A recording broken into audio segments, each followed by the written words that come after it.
He's tall. I will not. Let's throw the jab out. Get ready for this. What you about to do? My Gotta get IT around needs him. are very He's limited so here. tall. It's based on my ability. Dude, look, it's a weird angle on the arm. I looked down and my bicep is up here. That's not good. You know, the whole fiscal thing popped. I heard a pop. I had to have surgery done on it, but it's back now. It's been 4 months later. But boy, I'll tell you, that was scary. I took the glove off, my bicep was, I'm like, oh man. Yeah, you knew exactly what it was. So I go back, they go pop. Yeah, he didn't cry an inch about the pain. Did he break his radium? Yeah, it was, what he did is it did was a lot of fracture, so it's right there. And I don't think it actually didn't Excuse me. through there. When you do your openings, will you be up there or will you be? We're gonna stand there. Okay. Yeah, looking through that way. Tomorrow's gonna be kind of tricky because that other jury's gonna be sitting here. Okay, because I know he put a red mark. I was trying to make sure I get so that you guys could get both, but I was just curious, just if you'd be doing yours Yeah, we'll do from both there, ones there. just so I make sure that. Yep. Perfect. Thank you. 4.5, 6 is what. We'll probably be able to get back on my guess. It's a busy news week in Michigan for you. We were like, you'll be too busy and no one will show up for this. I'm sure you do, like me. I got sick in the hospital. Both my cases constantly don't. Oh, yeah. This isn't slow-mo, but Nice. Just get a little pad sticker. Mike McCarthy? And he goes by Mike. Yeah, Michael. I think it's Michael. R-C-H-A. And then it's I want to say it's MCC. MC, then capital C. He's got it. A-R-T-H-Y. T-H-Y. He's got Yeah. it. How old is he? About 10? he just turned 11 Yeah. on Saturday. Oh, look at this. I'm so awesome. It is. So I love golden. he's Yeah. he loved it. I wanted him to play players. Just like Thank you. Uh-huh. and they just know I every time I ask for a goal rate. Yeah, so he just yeah. So but no.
Fantastic. I appreciate it. Yeah.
Circuit Court is now in session. The Honorable Yasmin Cole is presiding.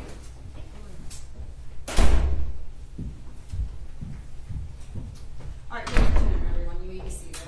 Counselor, can you approach?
Okay. Thank you, Doug. Of course, Bobby. All right, let's call the case. Calling the case of People versus Carlos Hernandez, case number 2024-291945-FC. Good afternoon, Your Honor. May it please the court. John Petrofest and Andrew McGarrow on behalf of the people. Good afternoon, Your Honor. Paulette Michelle Lofton on behalf of my client Carlos Hernandez, who's standing next to me. All right, sir, tell me your name. Carlos Hernandez. Okay, all right, we're ready for openings? Yes, Your Let's Honor. bring in the jury.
All rise for the jury.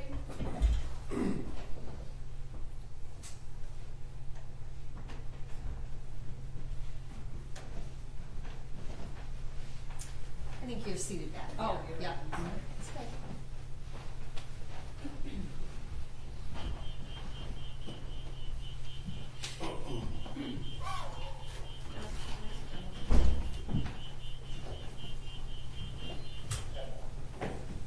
All right, ladies and gentlemen, welcome back. Please be seated. We're going to get into opening statements. Mr. Petrofessa? May it please the court, counsel. Almost exactly 1 year ago to today's date, Linda Murray and her husband, Hussein Murray, were enjoying the life that they had built over 54 years of marriage. They had raised a family. They were enjoying their grandkids. They had a house that was very nice in Rochester Hills that they had bought after 30 years of her husband, who goes by Sam, running two businesses. One was a pawn shop, one is a jewelry store, and their life was going along just like a storybook. But you'll hear that this story doesn't start off with once upon a time, because it doesn't have a fairy tale ending, and it doesn't have a happily ever after. And that's because on October 10th of 2024, the defendant and his co-defendant Joshua Zauzo knocked on their door. They knocked on their door at 10 p.m. Sam went to the door, opens the door. The defendant and his co-defendant are posing as DTE workers. They start trying to get into the house. The defendant, Hernandez, is doing the talking. He's also the closest one to the door. Zauzo is behind him, and you'll see this because it's captured on Ring camera. And he's saying, we're in the neighborhood, there's a gas leak.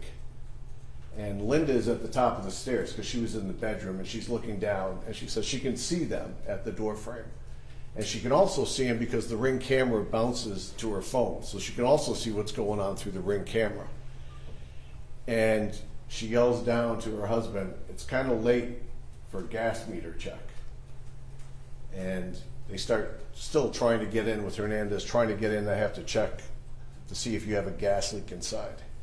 And Linda is suspicious, and she yells down, Sam, do you have your gun? Because Sam was known to carry his gun on his right hip. He would carry a Glock, part of the business of pawn shop owning down in Hamtramck, part of the business of jewelry store owning. It can be dangerous. He was armed. Sam isn't going to let him in the house at 10 o'clock. So he tells him, you're not coming in. At that point, Hernandez says, well, we'll come back tomorrow. So the door is shut. The defendant and his co-defendant leave. But that was not the end of the story. And in fact, little did they know, it wasn't even the start of the story. Because this was not random. This was not an accident. It was not coincidence that they showed up at his house. This was targeted, and this was very well planned. And you'll hear through the witnesses that way before October 10th, defendant Hernandez had been putting this in the works. You're going to hear that a year earlier, that in fact, we have the receipts as the investigation progressed, that in fact Hernandez had been to that jewelry and pawn shop, that he had pawned items at that store. We have those receipts. We also will show that he came back in February of 2024 to pick up his items. And you'll also hear how he specifically asked to meet with the owner when he was there to pick up his items that last time. And in fact, one of the witnesses was there when he was introduced to Sam, the owner, face to face. It's a business where people carry cash. It's a people may keep things of value at the house. So what Hernandez does at that point is he puts into work posing as a DTE. He goes out, orders signs that say DTE to put on the sign of a vehicle. We have that video of him at the store ordering it, picking it up, him and his wife, Amanda. You're going to hear that, in fact, they didn't use, he has a white Jeep that he came up from Texas with. And he would come up back and forth from Texas with his wife, Amanda, back to Michigan, because Amanda's mother, Danielle, lives here. You'll hear they had a white Jeep, but they're not putting that DT sticker on the white Jeep. Instead, they're using a stolen vehicle, a stolen SD 250 that was stolen about 10 days earlier. That's what they're going to use to get there. And in fact, also other indicia of being DT as they try to pose as DT agents as they come in. Then you're going to hear that, in fact, the next morning at about, again, 10, 11 a.m., you're going to hear Linda had gone to a doctor's appointment. She had gone by herself. She had gotten back home. Sam's car, which was an older Audi, always in the same spot, very visible from the road. The Audi was also visible at his store. He would park where anybody could see. That's an Audi. That goes with Sam. So you could tell that Sam is home. Well, when Linda gets back in, Sam has just finished cooking food for his employees. It's a Friday, he's planning on going in about noon, and he's bringing food to feed them. So that's on the kitchen counter. When Linda gets there, she starts cooking breakfast. And then there's the second knock on the door, which changes everything. And again, it's Defendant Hernandez and Defendant Zualzo at the door. Again, Sam is armed with his Glock on his waist. But this time, they talk their way into the residence. And as they come in, Linda will tell you that she recognized him from the night before. She's already testified about this at preliminary exam. She's already identified both of these guys at exam under oath. She'll say, I'll recognize them. It's the same guys from the night before. As they come in, she was maybe 10 feet away from the door, and they want to check the furnace downstairs in the basement.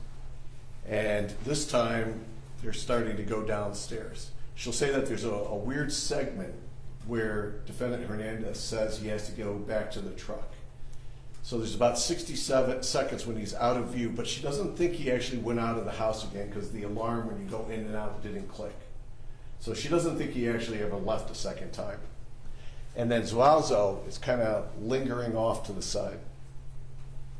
At that point in time, Sam is going to show them down into the basement where the gas hooks up inside. And you'll hear Sam is leading the way downstairs, and behind him is Zualzo, and behind him is Defendant Hernandez, who closes the door. And that's going to be the last time Linda ever sees her husband alive. She'll say that at that point she went back to cooking, and probably another 10 or 15 minutes she's trying to cook and finish breakfast. She doesn't hear anything. She doesn't hear any commotion downstairs. She'll tell you that her husband Sam was not a quiet guy. You know, he was a naturally loud talker, but she doesn't hear anything. But instead, she'll tell you that Defendant Hernandez comes up from downstairs. And when he comes up, and you can see he's a big, imposing guy, when he comes up, he says, "Where's the money?" "What? Where's the money? Where's the safe? Where's the jewels?" And she's like, "I got cash in my purse." And she says she had about $300 cash in her purse. And she'll say, "We don't have a safe. There's no safe." So what about the jewels? And she'll say, "The jewels are in a safety deposit box. I got costume jewelry upstairs. That's all I got." At that point in time, she starts saying, "Where's my husband? Where's my husband?" Hernandez doesn't answer. Then you're going to hear Zualzo comes up from downstairs. And she says, "Where's my husband?" And Zualzo says, "He's sleeping." And at that point in time, she sees blood on the front of Zualzo's shirt. She starts screaming. She's getting upset. So Hernandez hauls off and slugs her in the face. And you'll see the left side of her face and how it's bruised. He then puts her against the wall, so you're going to stop screaming. And she says she'll stop screaming. At which point in time, he puts her in the kitchen and starts to bind her with duct tape. And when he binds her with duct tape, he starts going through her purse. He wants the car keys. He wants the cash. He goes through a kitchen drawer. And Zualzo at this point in time, he doesn't flee and go out the front door. Instead, he goes upstairs and he ransacks the upstairs of the house looking for anything of value. And she'll tell you, he took stuff from the house, but it was nothing of great value. He went through my jewelry box. He took my jewelry box. Costume jewelry. It wasn't worth anything. And that was gone. And then you'll hear in the upstairs, where Hernandez never goes, there's a blood swipe on the wall. She's now bound. They take her cell phone, they take her cash, and they finally leave the house through the garage. And she could say, "I heard it around a few minutes when they went through the garage." They didn't have a clicker, but she hears a big boom where probably the garage was released from the remote control. So it comes slamming down. So the police get called and they arrive. And you'll see the body cam of what happens when they arrive. You'll see the first deputy who's there. He goes through the house eventually, you'll see that there's a lot of other deputies that respond also. You'll see the scene. And when you go downstairs and you see the scene, you'll see how brutally Sam was demolished. Physically just demolished. He's dead at the scene. There's no reviving him. As you've maybe figured out through our jury selection, the media quickly is on this case. Quickly, the Ring videos are out there to the public very quickly. And very quickly, Hernandez and Zal become suspects and of interest to the sheriff's office very quickly. And you're going to hear what Hernandez did after he leaves that scene. He goes, puts that truck in Detroit and sets it ablaze. Destroys the truck. You'll hear from the Detroit folks who responded to that scene just trying to demolish any type of evidence that's in the truck. It's ablaze. It's on fire. We know it's the truck. Then he hits the road with his wife. I think it's her child and I think a couple pets. And they're headed out of here back to where we knew they lived at after they became a focus back in Texas. So you hear quickly that the sheriff office is on that. Sheriff office is putting out notices all the way through the path of where we expect them to be driving, and Louisiana comes across them first. And we have a detective from Louisiana flying up here. He's going to talk to you about everything that happened in Louisiana. And you're going to hear very clearly that when they go through that car, there's a lot of things of value that they find in that car for our case. They're going to tell you that they come across 3 pairs of size 13 Nikes. And on the bottom and on the inside of one of those pair of size 13 Nikes is blood, and the DNA comes back to the victim. You're going to hear that there's 2 other pairs of size 13 Nikes that aren't bloody. And then you'll hear that there's a size 11 tan work boots that also has blood on it, that also comes back to the victim. Then you're going to see, as they went through it, that there's a white size 5XL t-shirt with blood on it that comes back to the victim. You're going to hear that they also discover jewelry boxes in his luggage that he has packed up. And those jewelry boxes are very distinct. That costume jewelry is very distinct, and Linda will tell you that that's my stuff. And then you're going to hear that one of the things they also find in there is this POCO license plate, which was the original license plate on the burnt up vehicle before it got stolen. That goes back to the owner of that place.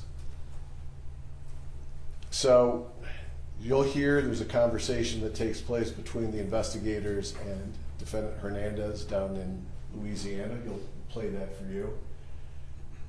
And then you're going to hear all these parts coming together to show you that not only was there DNA on the items that were found in Louisiana, but the crime scene folks also processed the actual basement crime scene.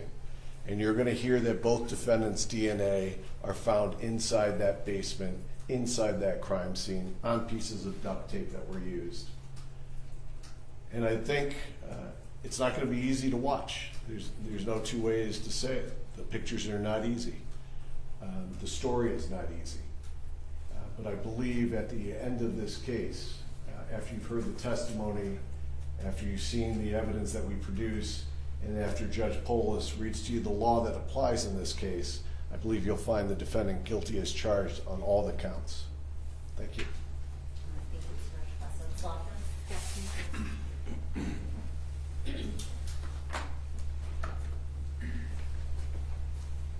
Good afternoon. Ladies and gentlemen, you do not have an easy job ahead of you. As we discussed in voir dire, you will be presented with unpleasant facts, photos, and testimony. You will have to set your feelings of sympathy aside and function as that machine that we discussed again in voir dire. You must take the facts, the testimony, and the evidence and apply it only to the elements of the crimes that Mr. Hernandez is charged with. Now, in an opening statement, it's our opportunity to introduce you to the people you will either hear from or hear about. This is extremely important because you as juror members have to determine who did what and why. The prosecutor and I will stand up here and argue our own theories of how the events unfolded, but ultimately, you make the final decision. Now, as you've heard in your preliminary instructions and the prosecutor touched on, my client is charged with 1 count of first-degree felony murder. And because the elements are so important, I want to go over them now. To prove this charge, the prosecutor must prove each and every one of the following elements beyond a reasonable doubt. Remember, not just 1 or 2, but all.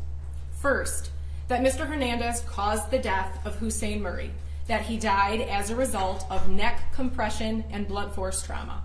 Second, that Mr. Hernandez had one of these 3 states of mind. He intended to kill, he intended to do great bodily harm, or he knowingly created a very high risk of death or great bodily harm, knowing that death or such harm would be the likely result of his actions.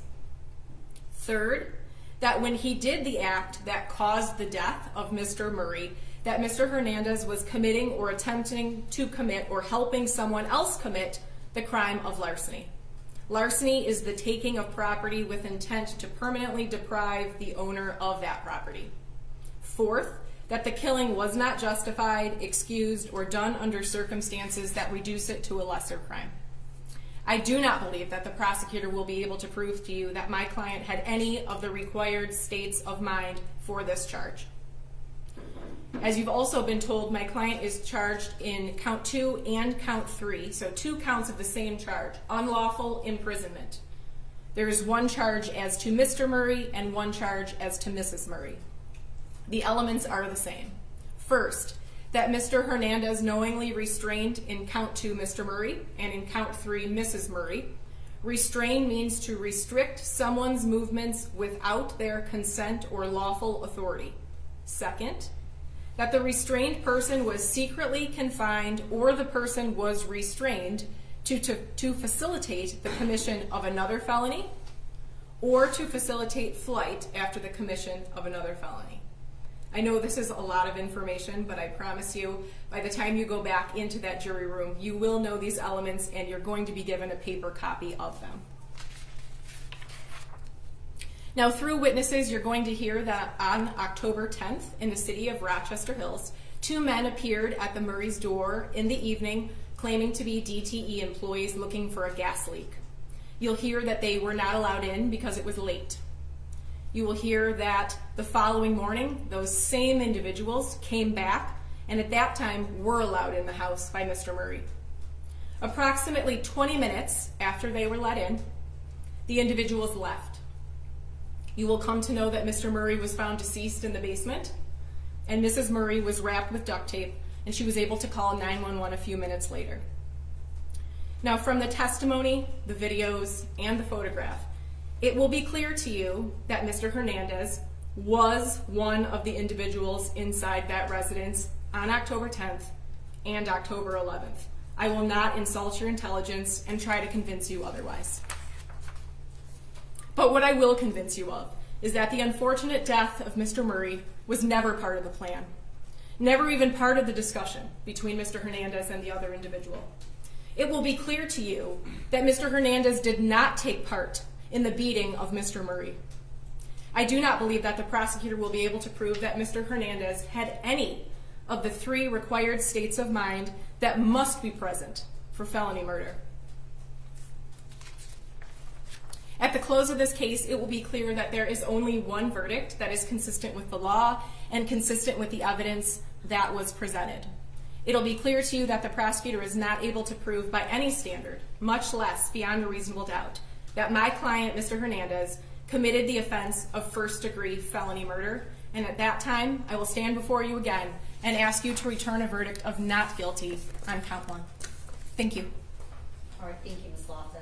All right, ladies and gentlemen, so as we discussed, we do have another jury that is currently not here. They'll be back tomorrow morning at 8:30 for us to start openings in the co-defendant's matter. We would like to have you back at 9 a.m. If you come back at 9 a.m., I'll get you back into the courtroom as quickly as possible, and then the prosecution will start presenting their proofs. All right, so I'll see you tomorrow at 9 a.m. Thank you. All right, the jury.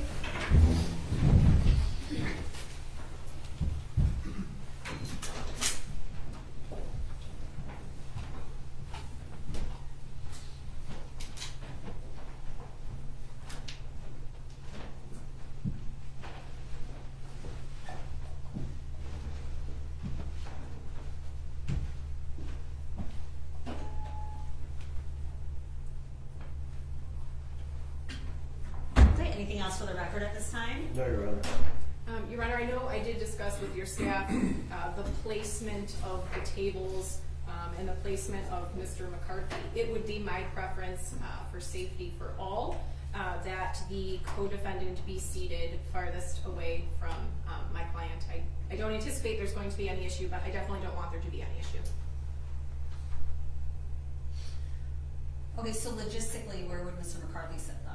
Here. And where are you going to sit on the other side? Yes, sir. And Mr. McCarthy, though, takes issue with sitting there? I was not present, but I believe so. We just happened to have a off-the-cuff discussion about sitting and where we like to sit. And Mr. McCarthy yesterday said he always likes to sit closest to the podium. Just it had nothing to do with placement for this trial. It was just in general. Okay, let's discuss it again tomorrow morning when Understood. everyone's back. And I mean, if there's a safety concern, then certainly we'll address that. Okay, all right. I'll see you guys tomorrow. Thank you. All rise.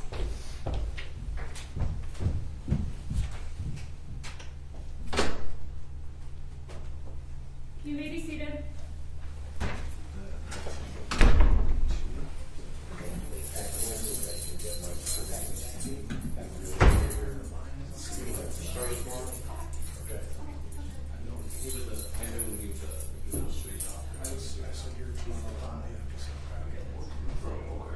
I want to go get that portable TV for him. I'm on it. Take him with you. Yeah, Are you trying to steal Josh again? no, I will. That's all after the trial when I try to steal him. I'm in charge of all financial negotiation for all. I already mentioned it. Okay, I'll be back. What's that? Am I able to leave some binders that I'm not using here? You don't have anything else tomorrow morning besides us, right?